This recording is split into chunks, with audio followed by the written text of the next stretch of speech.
Hi, everyone, and welcome. Thanks for taking the time to join us. Today's session is all about the 2026 Controllers Report. While we wait, feel free to introduce yourself in the Q&A and let us know where you're joining from. We'll just give people a couple minutes to hop on.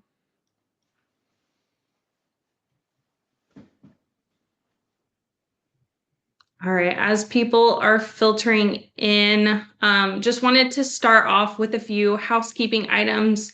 For today's session, we have disabled the chat just to keep focus on the presentation. However, we do encourage you to use the Q&A feature throughout the webinar to submit your questions. We have some moderators that are standing by to answer those, and then we've also left some time at the end of today's session for Q&A. Just a reminder, this session will be recorded. We'll send out a copy of the deck that is shared today, as well as a link to the full report. But if you want to download the report, there's a button above your screen. You can click that and it will open it up in a new window for you. Here's a quick look at our agenda for today. We'll start off with an intro into who Zone is in case you're new, followed by a quick outline of the 2026 Controllers Report, including how we surveyed 100 controllers to uncover the biggest cost control challenges and priorities. Then we'll take a look at the state of cost control today, lessons from cuts gone wrong, and the role of AI in cost strategy. And then lastly, we'll wrap up with our session with Q&A. So for those who are new to Zone, we're not just another software company. We build native NetSuite apps that solve the most painful finance and accounting problems. Over 4,000 companies trust us globally to help them with everything from billing and payroll to AP, approvals, and reconciliations. Our products work seamlessly within NetSuite, which means you'll get automation without having to manage another disconnected tool. And if you have any questions about our solutions, you can see the full suite of solutions here. Please don't hesitate to reach out and we'll make sure that you get connected with someone from our team. So setting the stage, the Controllers Report digs into what's really on the minds of finance leaders heading into 2026. So to lead the conversation, I'm excited to introduce today's host, Saut Sinaga, VP Corporate Controller here at Zone. Saut brings years of experience leading accounting and finance teams at high-growth companies. At Zone, he's focused on modernizing finance operations, helping teams move beyond manual processes to more strategic automated ones. And with his hands-on experience and real-world perspective, there's no one better to unpack what's really happening in finance today. So with that, I will pass it over to Saut. Feel free to take it away. All right, thanks, Michelle. Thanks for the introduction there, and thanks for joining us today, guys. I think it's important to understand why we did this research, right? Why we did this survey, and just like many businesses out there, and some of you may be experiencing this or may have experienced this in the past, that being part of a growing company comes with some growing pains. That's just natural, right? And when a leadership pushes for cost control, it often feels like a very reactive move that requires us as a controller, as the accounting team, to navigate around some of the obstacles to control some of the downward pressure, right? But then, we also need to understand what's working. What's the downstream impact, not just to your team's bandwidth, but then the strain that it puts to your existing workflow and established tech stack, right? This then gives the opportunity for your team to pause, recalibrate, and do any necessary course corrections. And just because we're experiencing all of these pressures, we know for a fact that the business doesn't stop. Right, the sales gonna keep selling. Renewal team will keep renewing customers. The demand does not stop. The accounting team must work smarter. They need to be able to trust the data, right, so they can make a more confident and also informed decision as we head into 2026. So as Michelle mentioned earlier, we surveyed about 100 controllers. From all over the world, from North America, from APAC, EMEA, and these controllers have, came from many different backgrounds and also industries. The top three findings that I have seen here coming out of the survey is that many controllers did regret at least one cost cut that was made last year, mostly around people and automation. Okay. Secondly, controllers are a bit possessive. I know I'm a bit possessive when it comes to prioritizing the integrity of my ERP system, right? I need to be able to prioritize my ERP system, my team, to maintain the automation and process optimization, because we know that maintaining financial integrity is very crucial. We have external obligations that we have to meet. We have to report to the board. We have to meet the audit requirements, statutory audit requirements, what have you, right? And lastly, many teams have restructured at least one major workflow last year and this year, whether that's their close process, they're trying to be faster to close the book at the end of every month, optimizing the accounts payable process, or even automating the billing process. So to summarize it all, I listen for some of the keywords here. The two keywords are human capital management and process optimization. Whether that's through automation or building a more streamlined process is the ongoing theme here. And as we all know, and you may have experienced this in the past as well, some of these cuts, if they're not being done diligently, intentionally, and smartly, it will lead to long-term inefficiencies. And the downstream impact is pretty great, and that's when the finger pointing starts to happen. Look, the reality here is that most accounting team tend to be one of the leanest teams in any organizations already, right? Every day I challenge my team to keep finding ways to optimize our processes, keep optimizing ways of doing things without compromising the integrity or the quality of the output. Basically, be 1% better every day, right? Be 1% better every day. By the end of the year, you're at least 3 times better than at the beginning of the year. You know, I asked myself to move away from just being a processor, be more of a thinker, be more of a strategic partner for the business, and also find ways to build a more repeatable process that can be leveraged to handle future growth. Now, to give you all an example here, on the revenue accounting side, we can think of it as how would you build your process within the ERP, or we can take one step further to the CRM level. When a sales rep sends in a deal for review and approval, how would you enable your team, your accounting team, to review those deals just once, right? Set it and forget it, and set everything else on autopilot, meaning that revenue will be recognized accordingly every single month. Invoices go out when they're supposed to, and the collections team know when to pick up the invoice, and all of the dunnings are set on auto fire based on maybe on the type of the invoice, amount of the invoice, subsidiary, what have you. Basically, there needs to be some intentionality to it.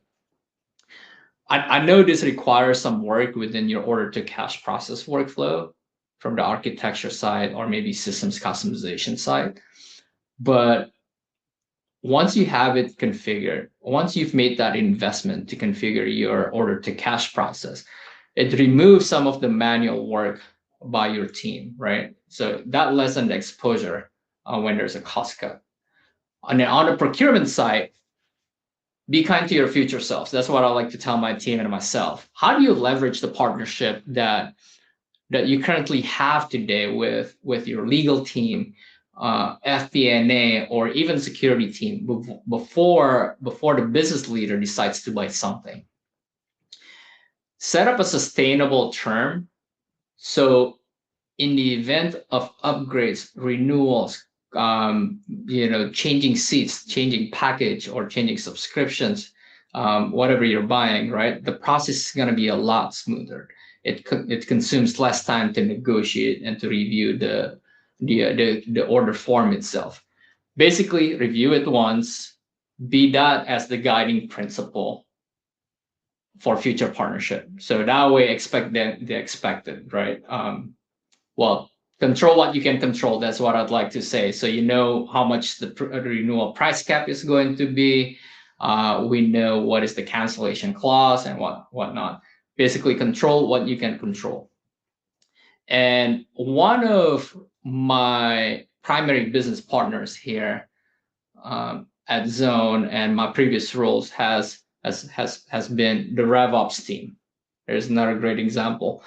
I view them as the quarterback to ensure deals are getting booked properly in the CRM. This is us as a controller and accounting team taking a step further here. How do we leverage the RevOps team to make sure that there's a good sense of data integrity?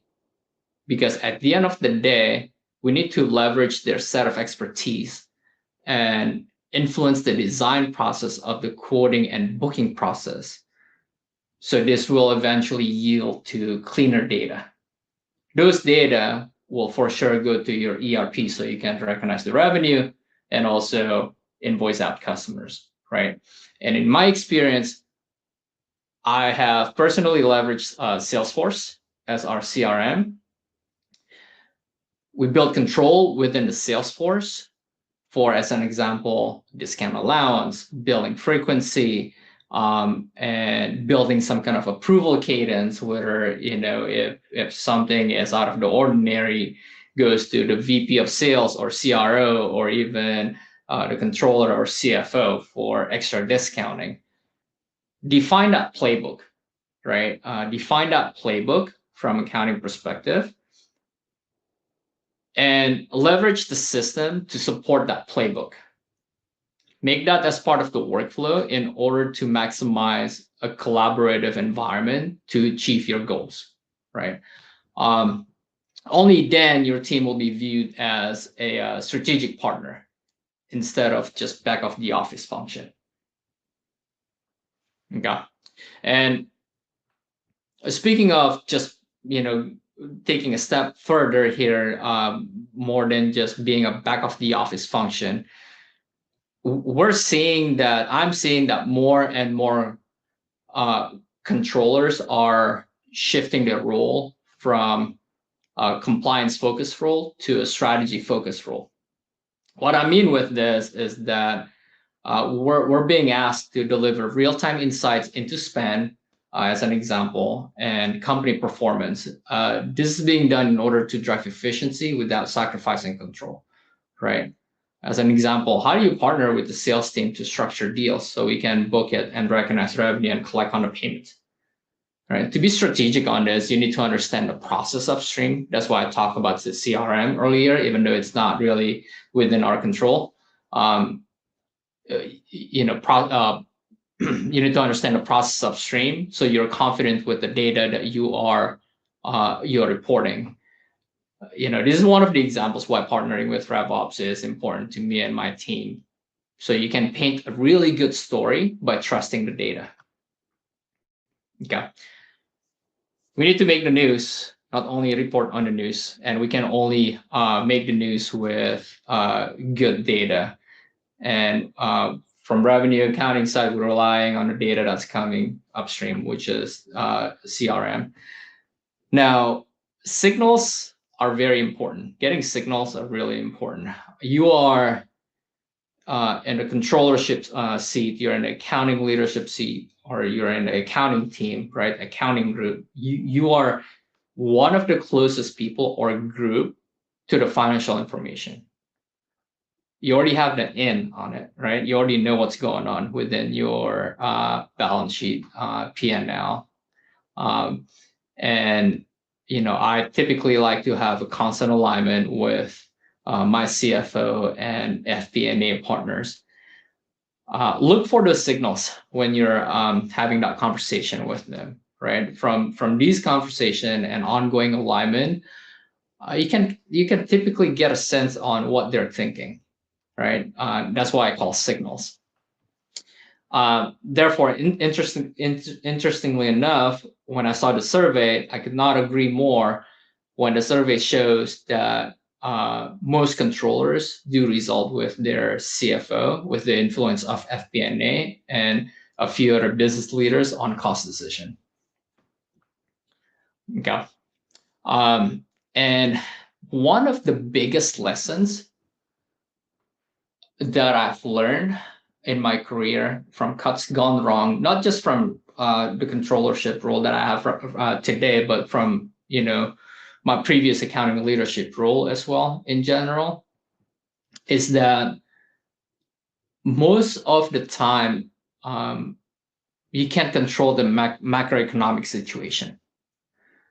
When that time comes, if you have made the investment ahead of time and you're not caught off guard and already have alternative plan in place,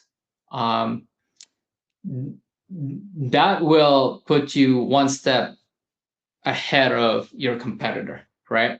Because when that time comes, you already have your plan B, plan C, and plan D, and you know how to take action on those plans. Now, lack of investment in your human capital development and also process development could definitely lead to long-term inefficiencies. And this is where the finger pointing starts to happen, which is very toxic. Also, this goes without saying, take care of your employees and they will take care of you and the business. A simple word of affirmation and recognition works really well and goes a long way. Don't forget to pause, celebrate, especially on those important milestones. And this is something that AI for sure cannot do, at least not today. Who knows what's going to happen a year from now? So 100% there needs to be some intentionality to it. 100% there needs to be some strategy around it to maintain your company as the industry standard, as the industry leader, and to remain focused on the long-term health of your company.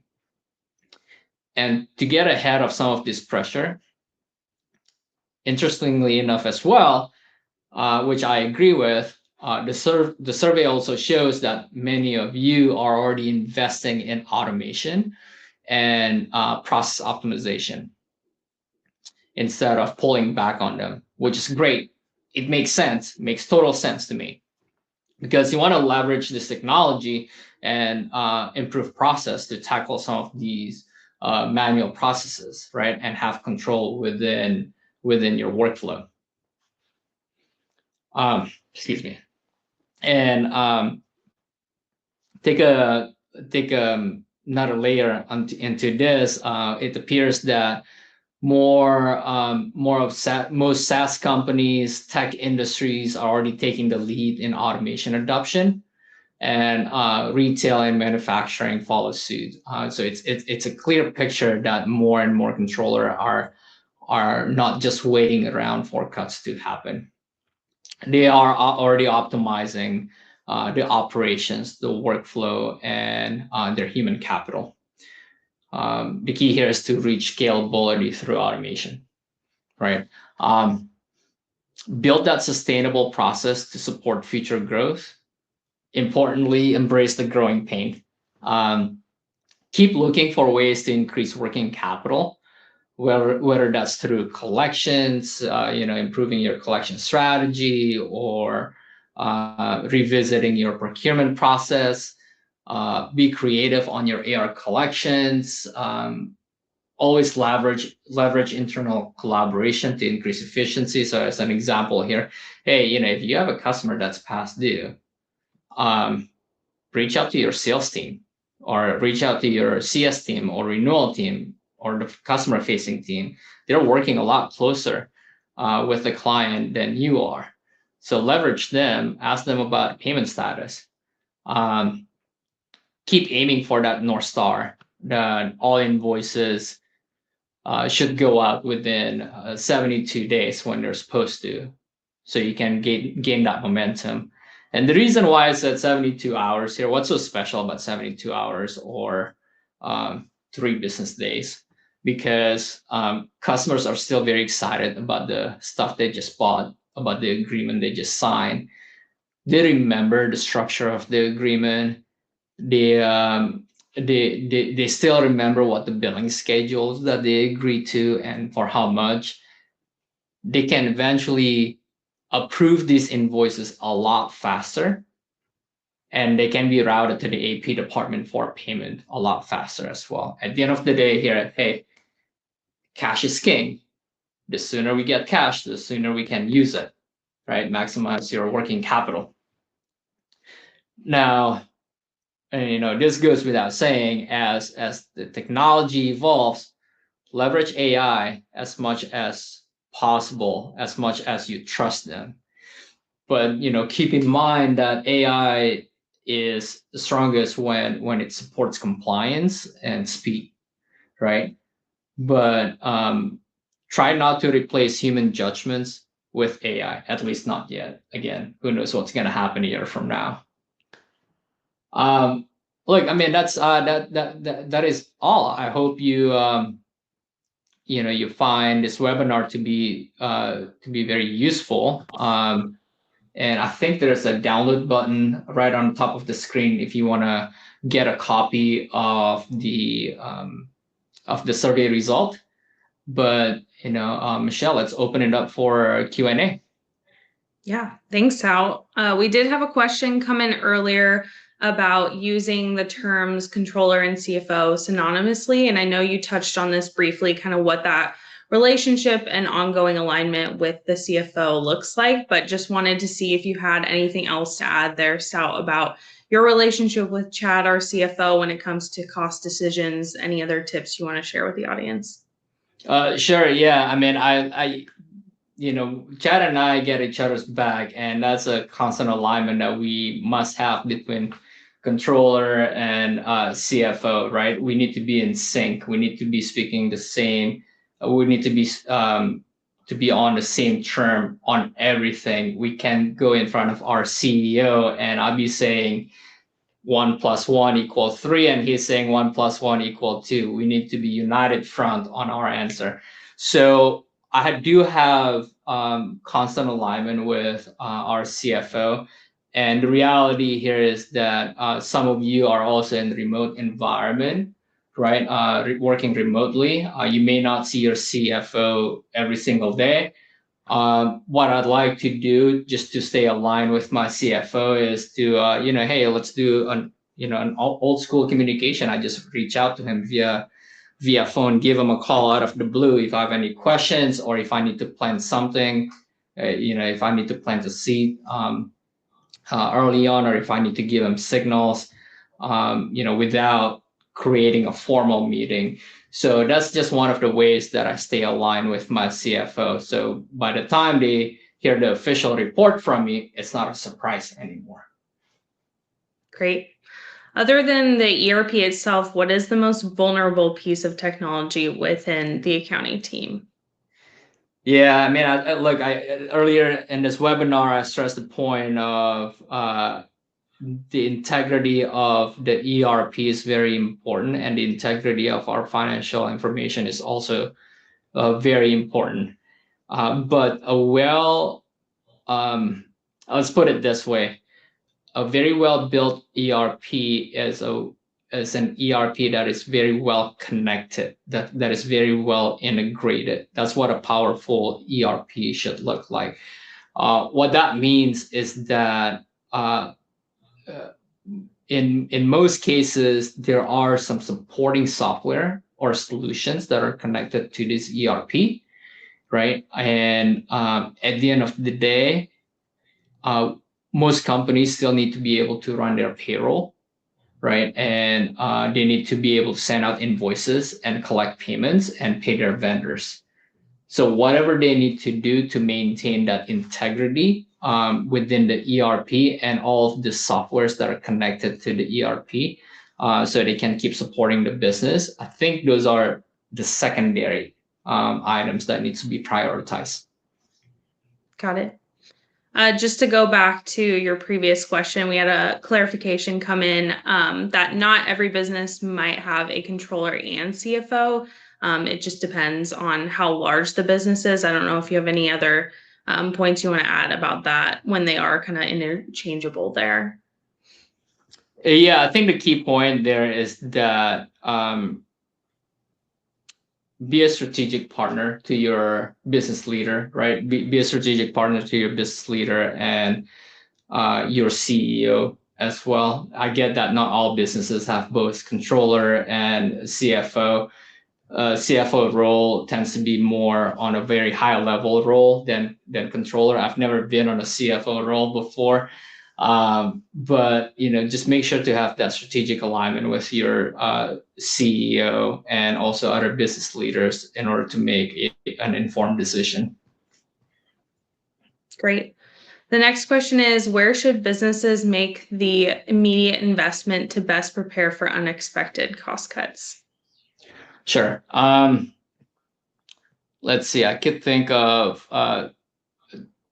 3 to 4 points here.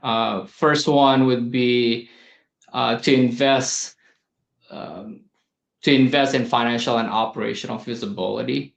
Real-time data is the oil here. Real-time data is important. That way you can make informed decision. Invest in efficiency and automation.